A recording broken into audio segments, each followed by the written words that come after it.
जैसे हमें बालाजी का दर्शन करके बहुत सुकून मिलता है, यहाँ बहुत पॉजिटिव एनर्जी मिलती है।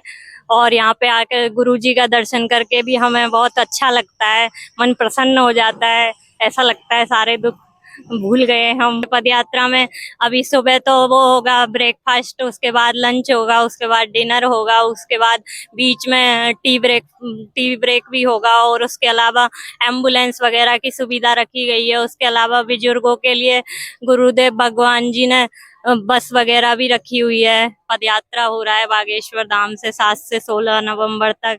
ये सब प्रचार प्रसार करना चाहिए और साथ में हनुमान चालीसा का पाठ भी कर सकते हैं घर बैठ। जय श्री राम। जय श्री राम। क्या नाम पड़ेगा आपका? नविता। कहाँ के रहने वाले हैं आप? गंगापुर सिटी, राजस्थान, सवाई माधोपुर। बागेश्वर धाम पर आपको कितना दिन समय हो गया जुड़े हुए? 8 महीने। 8 महीने जुड़े हैं बागेश्वर धाम पर।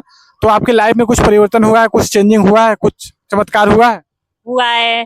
जैसे हमें बालाजी का दर्शन करके बहुत सुकून मिलता है, यहाँ बहुत पॉजिटिव एनर्जी मिलती है। और यहाँ पे आकर गुरु जी का दर्शन करके भी हमें बहुत अच्छा लगता है, मन प्रसन्न हो जाता है। ऐसा लगता है सारे दुख भूल गए हम। अच्छा, क्या गुरुदेव भगवान जी से आप मिले हुए हैं? हाँ, मिले हैं। गुरु दीक्षा लिए है आपने? यस, ली है। कहाँ पे गुरु दीक्षा लिए हैं आप? मुंबई। अच्छा, मुंबई में जो इस बार हुआ था? हाँ, इस बार हुआ था 26 अगस्त को। तो पद यात्रा में चलने वाले हैं आप? हाँ, चलने वाले हैं। कितने दिन तक चलेंगे वहां पर आप? 3 दिन। तो पद यात्रा में क्या क्या सुविधा है, वह चीज आपको पता है? थोड़ा बहुत पता है, ज्यादा पता नहीं है। जैसे पद यात्रा में अभी सुबह तो वो होगा ब्रेकफास्ट, उसके बाद लंच होगा, उसके बाद डिनर होगा, उसके बाद बीच में टी ब्रेक भी होगा। और उसके अलावा एम्बुलेंस वगैरह की सुविधा रखी गई है। उसके अलावा बुजुर्गों के लिए गुरुदेव भगवान जी ने बस वगैरह भी रखी हुई है करके।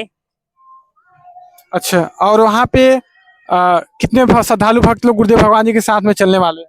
70 से 80 लाख या फिर 1 करोड़ के आसपास। और जो पदयात्रा में माताएं बहन लोग आएंगे, उनके लिए क्या सुविधा रहेगा? सुविधा यही है, अपनी सेफ्टी का ध्यान रखना चाहिए सबको। एक ही साइड चले, जिस साइड वाहन वगैरह जा रहे हैं उस साइड ना जाए। और गुरुदेव भगवान जिस साइड जा रहे हैं आगे, उसी पथ पे आगे बढ़ना चाहिए।